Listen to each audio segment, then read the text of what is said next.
crec que en aquests moments hi ha un debat sobre si és necessari ampliar el concepte d'àrea metropolitana cap a un concepte de regió. Per posar una mica blanc sobre negre a aquesta qüestió, se'm va venir al cap fer un relat metropolità, per dir-ho així, de Barcelona des de l'edat mitja, des del Consell de Cent fins avui, tal com diu el subtítol del llibre.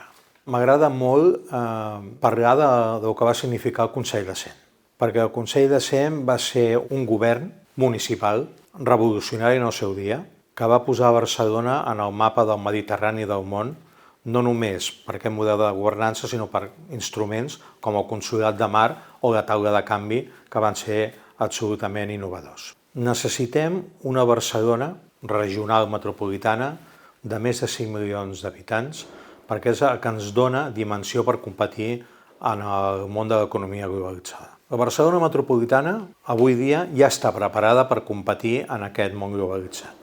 I ja tenim sectors que en aquests moments, no sé si són líders, però estan en posicions de lideratge a Europa. I estic parlant de la biomedicina, de l'economia blava, estic parlant de la indústria editorial i d'algunes altres que en aquests moments són punteres a la nostra ciutat. Barcelona ha de trobar el seu model de governança metropolitana.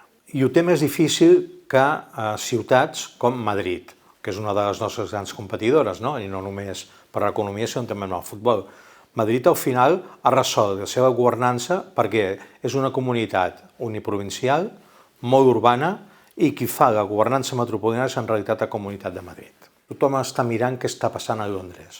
A Londres hi ha un procés, a Londres, a Anglaterra en general, on s'estan incrementant el nombre d'àrees metropolitanes amb unes competències molt potents i amb uns governs molt marcats que estan posant en aquests moments, estan liderant el creixement econòmic del país.